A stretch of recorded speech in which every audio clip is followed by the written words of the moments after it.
Of course, there was Islamic learning also. But the British had a specific plan to undermine Indian culture so that they could better control India by redefining the intellectual landscape, by training young men in English language, which previously no one was interested in. They thought that was, among the Hindus, they thought that's the language of the barbaric people who kill cows and rule by force, so they have no culture. They wear shoes inside the house and so many things they do which are completely uncivilized. But the British introduced this, then if you have an English education, then you can get a job in the British administration. In this way they started this with the specific aim of remolding the whole Indian culture by introducing Western ideas which they presumed to be axiomatically superior in all respects to everything Indian. Even the British in India, most of them didn't like to even learn. They would live in India all their life, but they wouldn't learn any Indian language. If they found their children mixing up with the children of the Indians and learning their language, they would do, no, you don't learn. They did. Keep away from them. Keep a distance. And the effect of this was being felt, that many people, especially in Bengal, they felt that, yes, this Indian culture, there's so many nonsense things. British culture is better.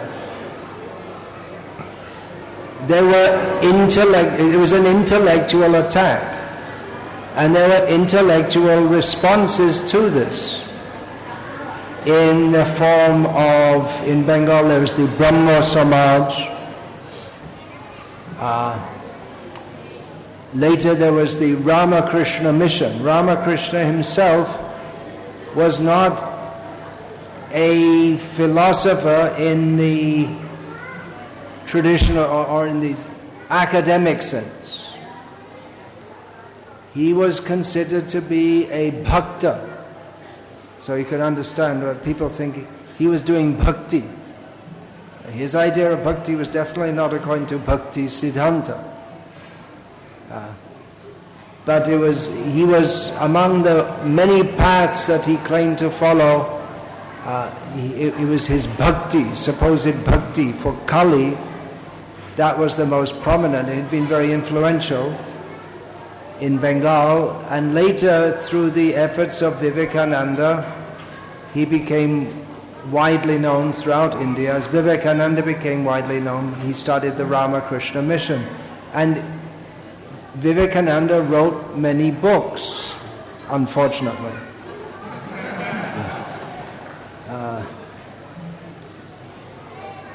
So his was an intellectual response. The British gave the idea that the Indians are weak and effeminate, and their religion has nothing practical to give to the world. So the Ramakrishna mission was supposed to counteract that. Therefore, I'm getting into a little bit of detail here. Vivekananda gave the idea, you should be strong. Isn't it? You all know that. Vivekananda gave the idea you should be strong. Eat meat. He gave the idea that you should eat meat and become strong. Otherwise you can't do anything.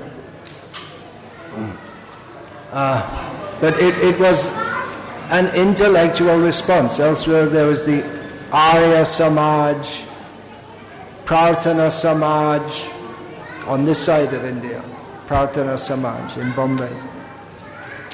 So there, it was a response to the intellectual attack that Christianity is superior, Hinduism is all nonsense, and everything Western is better. Western people are much more rational, sober, intelligent, practical. So there were various responses to that. And there was much discussion and debate about religious paths. And here comes Bhaktisiddhanta.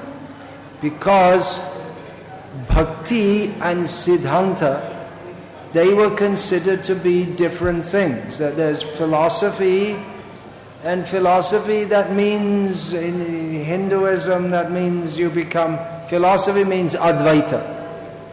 Vivekananda preached some, what is called Neo-Advaita, because as Srila Prabhupada commented, even Shankaracharya, who first propagated this Advaitavad, later known as Kevaladvaitavad, even he would be shocked and disgusted to see what these people are doing and saying in the name of Advaita.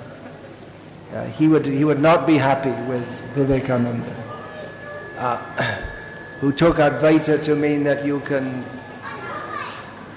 eat meat, not that you can, you should eat meat, for instance, among other things. Playing football is better than reading Bhagavad Gita. It'll make the body strong. Another of Vivekananda's great contributions. Yeah, please don't sit with your back to Krishna. Please don't sit with your back to Krishna.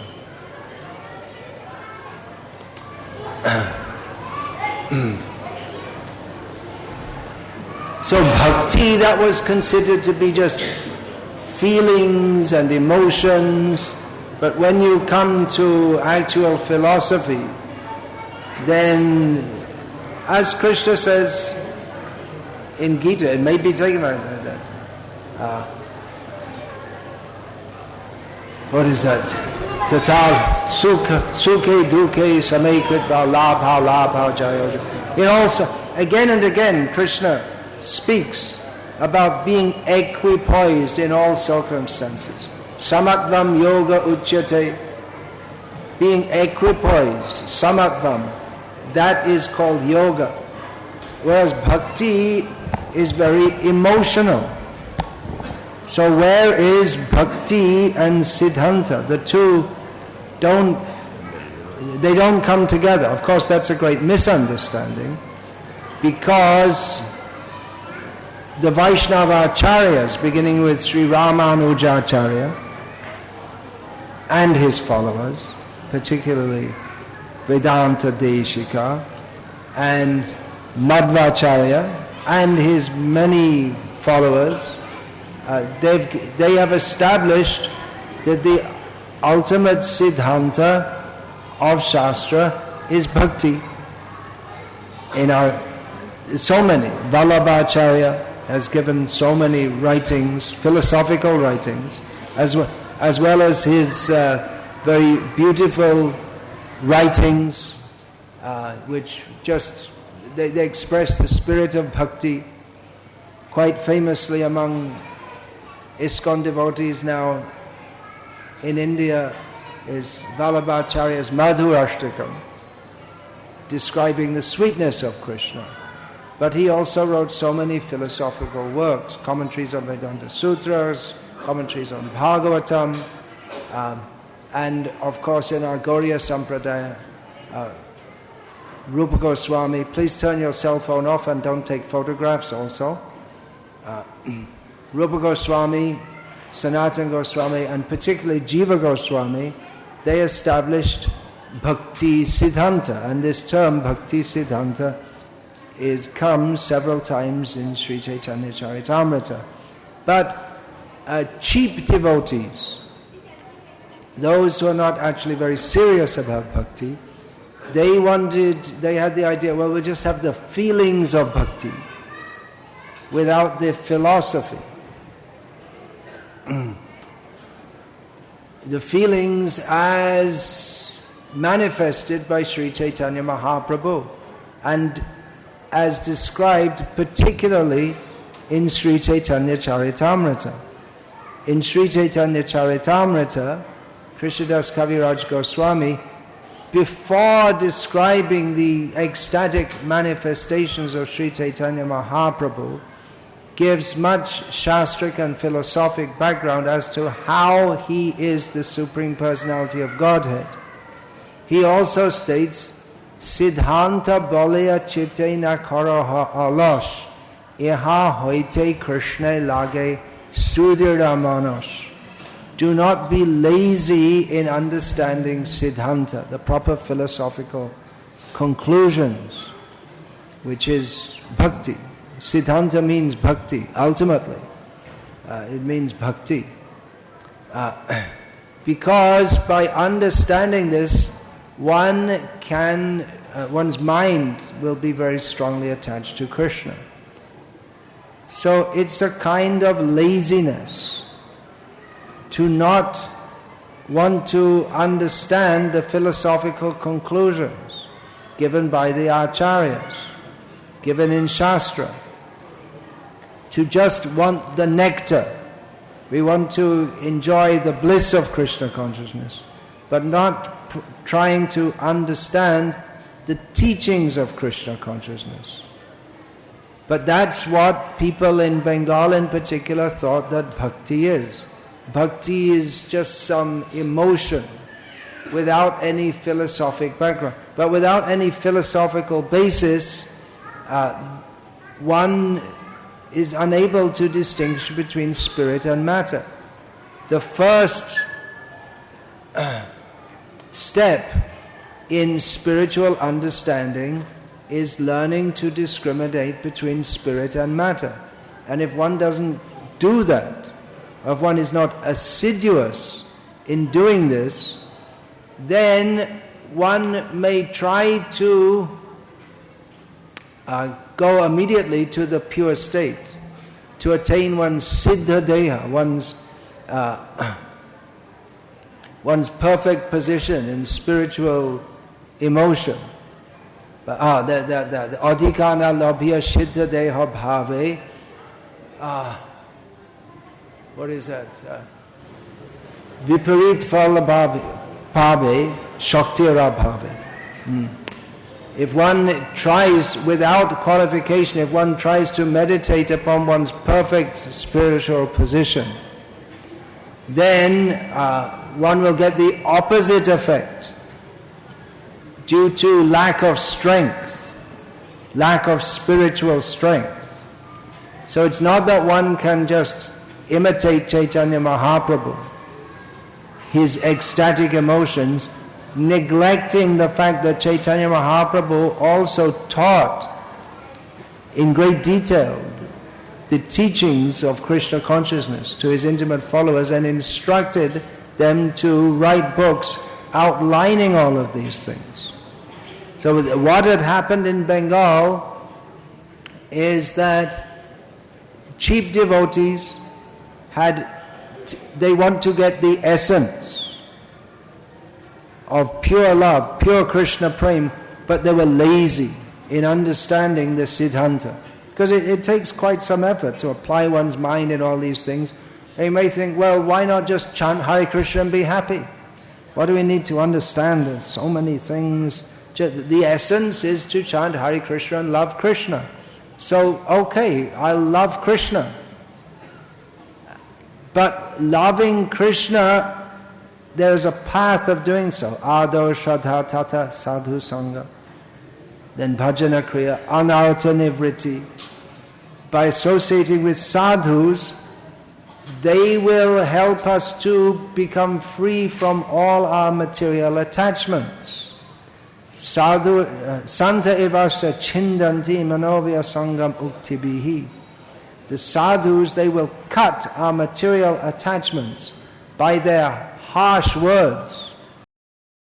But if we think, oh, bhakti is very sweet, so let me enjoy the sweet. Immediately, the tendency of the conditioned soul is, whatever we come in contact with, we want to enjoy it. That is the conditioned tendency. So when we come to bhakti, we also think, let me enjoy it. And all this stuff about giving up sense gratification. Well, I'm already feeling for Krishna. I have these strong feelings for Krishna. So that is prema. But without distinguishing between spiritual and material, we mistake our mundane emotions, not understanding actually who Krishna is. We mistake our mundane emotions, which we project onto Krishna, to be fully spiritual. So not distinguishing between mundane emotion and not knowing what is the nature of pure emotions for Krishna, then we think that the emotions the feelings that I have when I'm with my wife or someone else's wife, that is love, prema. It's all prema. And this is the fall down of the Gauriya Sampradaya, that people, they want the highest prema, but they don't distinguish between that pure love of Krishna, which is beyond any material attachment, and mundane lust. Therefore, Krishnadas Kaviraj Goswami, before describing Krishna prema, which Chaitanya Mahaprabhu came to give, he distinguishes that Atendriya Priti Vanchatare Balekam Krishnendriya Priti Icha Dhare Premanam. There's a difference between mundane lust, which is based on personal sense gratification, the desire to enjoy one's own stool-filled body, and metaphorically stool-filled mind, is not the same as the selfless love of Krishna, in which one simply desires to serve Krishna for Krishna's pleasure, not for my pleasure. So those who don't do that, who are lazy in understanding Bhaktisiddhanta, who think, well, it's easy, just love Krishna, they fall down. So Bhaktisiddhanta is required, and it will always be required, because the tendency of the conditioned soul is to want to enjoy. And again, he'll bring that into bhakti. Let me enjoy. As long as that enjoying spirit is there, then one is prone, even if one gives up gross sense gratification, one is prone to subtle sense gratification. Chaitanya Mahaprabhu warns, Labh puja pratishtadi jato upashakagan. And this pratishta, prestige, that is particularly dangerous for someone to be recognized as a Vaishnava. So our acharyas have spoken extensively against this. So that idea was very prominent in Bengal. Bhakti, that's just emotion. And that there's no philosophy means to become free from emotion. That was the Advaita philosophy. But bhakti means emotion. They don't wear Western clothing. At least at that time. No one would wear such a thing as a coat, because it's Western style clothing. Leather shoes, socks. He's standing next to a leather chair, which sadhus, they also don't sit in chairs like this. They may sit on it, but they should sit like this. They may sit on a raised asana, but not on a chair which you just put your legs in front. That's something Western. So he introduced many things. Sadhus he had a wristwatch. Sadhus don't have wristwatches. He would go in cars. It seemed like he was a sense enjoyer. As long as he was with Gaur Kishore Das Babaji, he was quite good.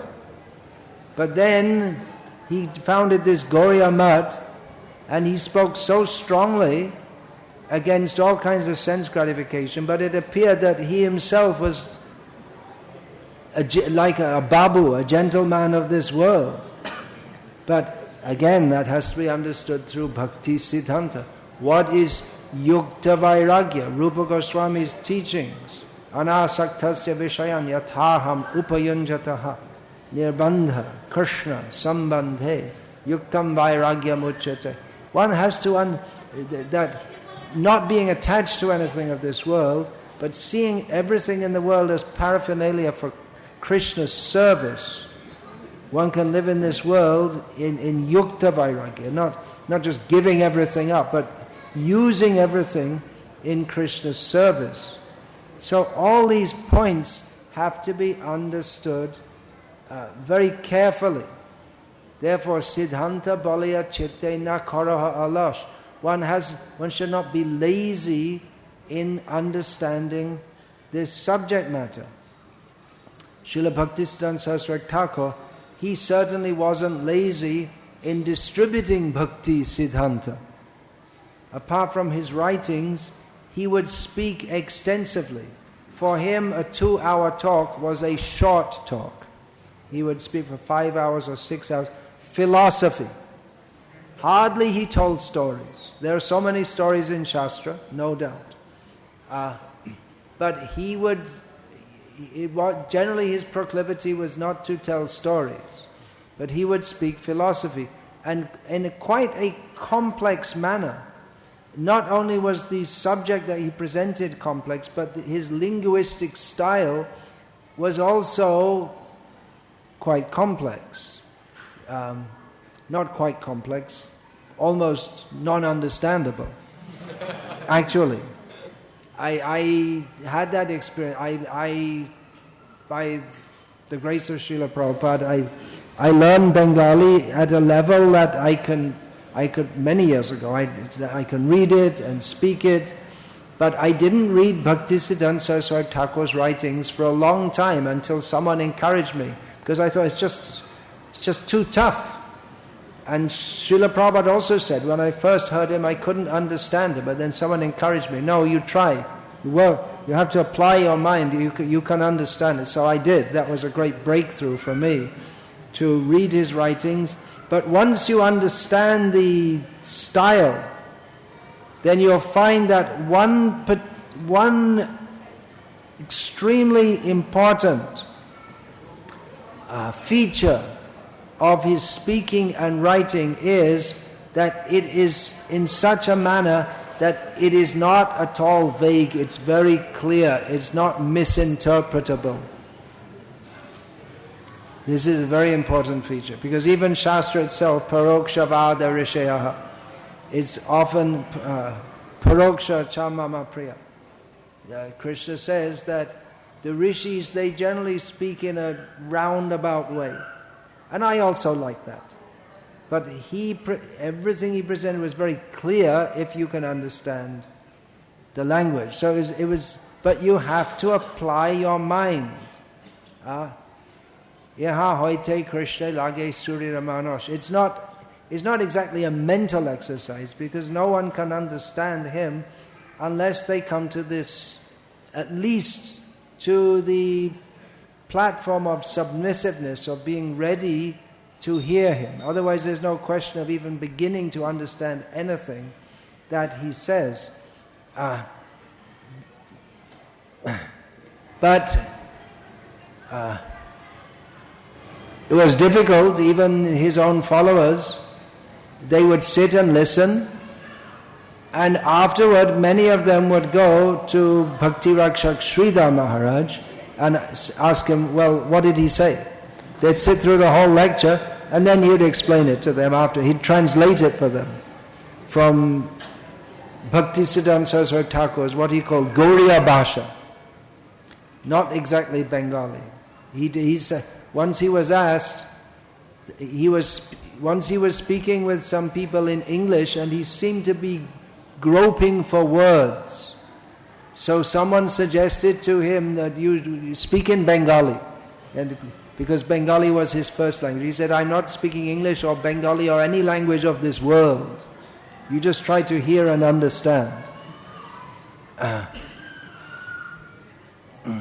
So his speaking was particularly aimed, well, the ultimate aim was that he himself described that Hridaya Balila Keba Dayata Dashera Sheva Gopi Dhanna Katar Kirtan. He wrote in his poetic introduction to his commentary on Sri Upadeshamrita that someone, actually he's speaking of Bhaktivinoda Thakur, that someone said in his heart that the kirtan of Dayata Das, which means Bhaktisiddhanta Saraswati, is Gopi Dhanna Katha Kirtan. It's Gopi Dhanna Katha. So Gopi Dhan means Krishna, kirtan of Krishna, particularly Krishna of the gopis. Elsewhere, Bhaktivinoda Thakur describes Krishna as Gopi Parana Dhana. Elsewhere he describes Svarasaki Siddhi,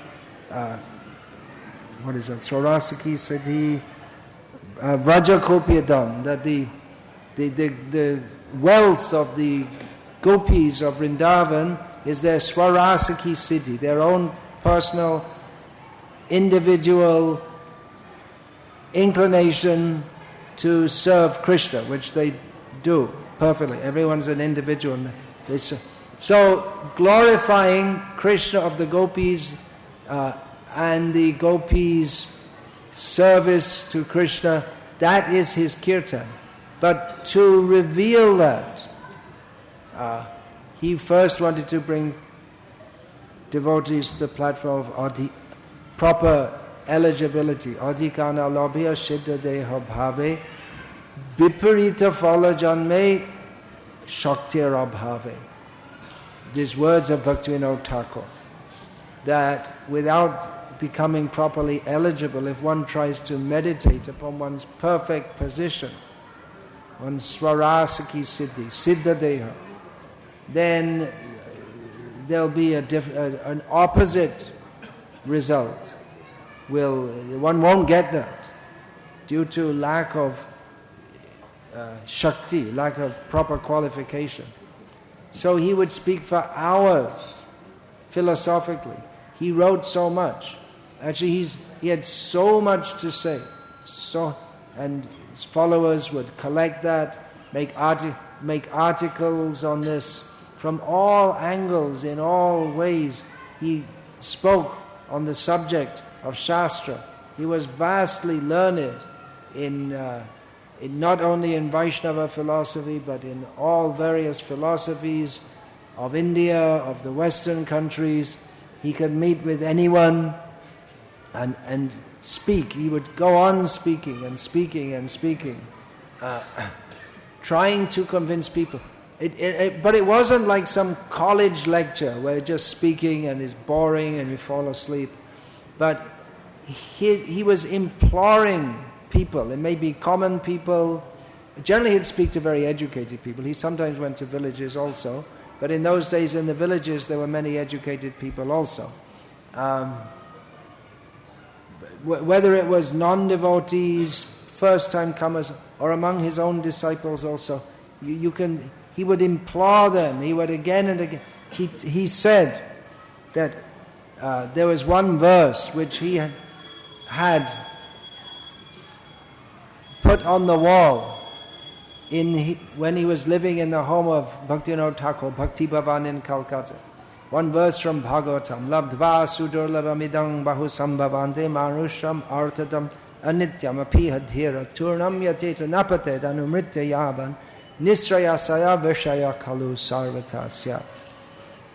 That this human form, human body, is very rarely attained, but now we have attained it, somehow or other. But it will die in a short time. It won't last very long. So before this body falls down dead, we should utilize the opportunity of this human life, which is arthad. It can give us real meaning. We should utilize this opportunity so that we don't have to get born again. And we should consider that we have attraction to sense gratification, but that is available in every species of life. But this self-realization is only available in the human form of life. So Bhaktisiddhanta Saraswati Thakur, he said that I will preach this verse up to my last breath. And that was really Gopi Dana Katha Kirtan. That was his ultimate, to give kirtan, to glorify the wealth of the gopis. But practically catching people at the level of trying to convince them and practically begging them sometimes, imploring, take this Krishna consciousness very seriously.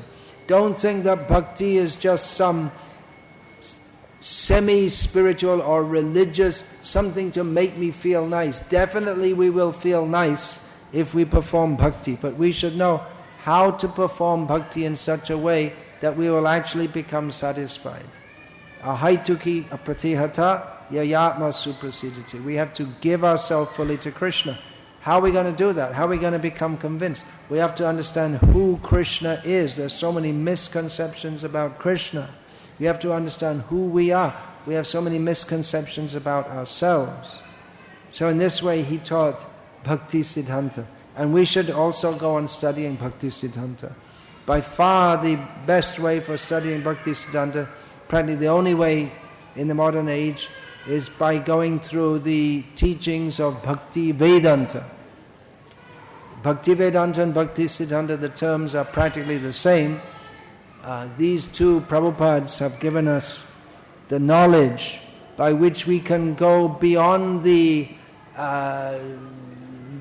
semi-mundane, sentimental, feel-good kind of bhakti, which without very deep commitment or understanding, or without even the desire, or without even knowing that one should be deeply committed, and taking bhakti to be some extension of one's plans for sense gratification, pious sense gratification, going beyond all that, and actually coming to the spiritual world via Bhakti Vedanta, Bhaktisiddhanta. Siddhanta Balaya Chitta Nakaraha Alash Yaha Hoite Krishna Lage Sudhira Manash. So bhakti, what is that? How is it to perform? Why it should be performed? Everything is given in the writing of the Goswamis. And it was this kirtan that Bhaktisiddhanta Saraswati Thakur came to this world to do this kirtan. So time is up now. It's up to 12:15, was it? You have to finish at 12:15? Okay. Questions? Yeah. Not much time. There should be time for questions, but we also have to do Pushpanjali and so many things. Books are available. I wrote this book, Bhaktisiddhanta Vaibhava, but you can open it anywhere and you can find. I opened it just now. You'll find how powerful it is. I'll just read one paragraph. Srila Bhaktisiddhanta Saraswati avowed that even if the whole world were against him, or if not a single individual were to stay with him, or if those who had made a pretense of surrendering him were to leave, still under the protection of his Gurudev's lotus feet, he would fearlessly and unceasingly preach the unadulterated truth until the last moment he remained in this world. And if someday that truth were to enter the ear of even one fortunate soul, then through that lone person, the entire universe would attain the topmost benefit. So if you dare, you can take this book and read it. You can read it in a detached way. Detached way means, yes, it's nice to read, but if you actually want to get into it, if you dare, then you can take it. If you dare to Guru Mukha Padma Vakya Chitete Korea Aikya Ana Korea Manayasha. That is the challenge. If we're actually going to do that. Otherwise we can float on the surface and imagine ourselves to be in devotional service. Okay, you want to announce the books? Quickly. Yeah, announce the books. You'll get all the answers from the books.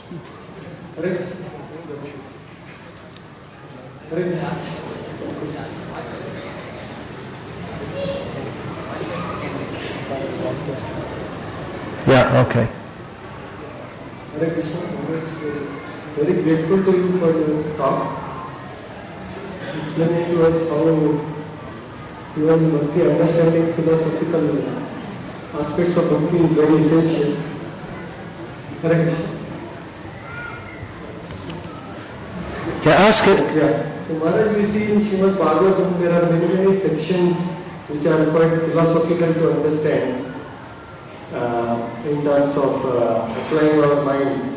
So the message what you or Bhaktisiddhanta is it that we should try our best to really understand philosophy in terms of at least what is given in Bhagavatam in terms of so many sections? Of course, yeah. When we're talking about Bhaktisiddhanta, that means Srimad Bhagavatam, Gita Bhagavatam. Of course, yeah. Yes, okay. That's the answer.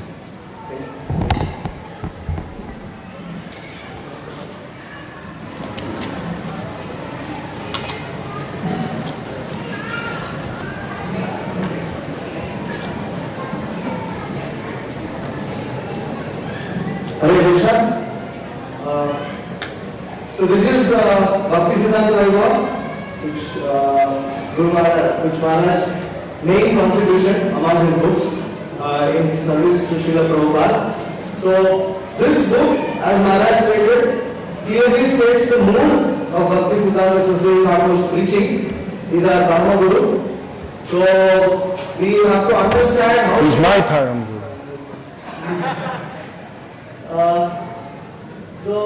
Bhaktisiddhanta Saraswati Thakur, Bhaktivinoda Thakur had the vision of preaching Krishna consciousness all over the world. Bhaktisiddhanta Saraswati Thakur actually made solid steps towards that, and we can see how Srila Prabhupada continued his desire through exactly without making any changes. Many times devotees actually have this conception that Srila Prabhupada introduced many new concepts, but no, Srila Prabhupada might have made changes according to time, place, circumstance, but he never deviated from the unadulterated preaching that had been passed down to him through the parampara. So we also, by reading this book, should understand that importance, and as Maharaj said, practice Krishna consciousness on a solid platform, not on a sentimental platform. So this book is available here. It's a pack of 3. So kindly check. It's 2,500 rupees. That's all. This on speaking strongly in Srila Prabhupada's service contains many quotes from Srila Prabhupada as to why we need to preach Krishna consciousness boldly, unadulteratedly. By this, we can understand that Krishna consciousness, when presented in a bold manner, is actually much more effective than going about in a roundabout manner. My memories of Srila Prabhupada. This is Maharaj's memories of Srila Prabhupada. This is meditation of Srila Prabhupada. This is Vyas Puja offerings. So devotees who want to know Maharaj's recollections of Srila Prabhupada can take this book. Sri Chanakya Niti. This is by Patita Pavan Prabhu, Maharaj's godbrother, Prabhupada disciple. This is the first Vaishnava commentary on Chanakya. Chanakya Niti. Chanakya is well known as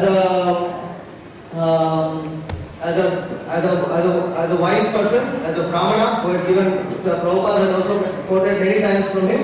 So when we take this book, we can understand those wise sayings, how we can actually apply them in our Krishna conscious life, how we can use it in our Krishna conscious life. So kindly take this also. Use 250 rupees. You don't have to say that. This is the Hindi version of my memories of Srila Prabhupada. Jai Srila Prabhupada is glorification of Srila Prabhupada. Maharaj's attempt to glorify Srila Prabhupada's infinite qualities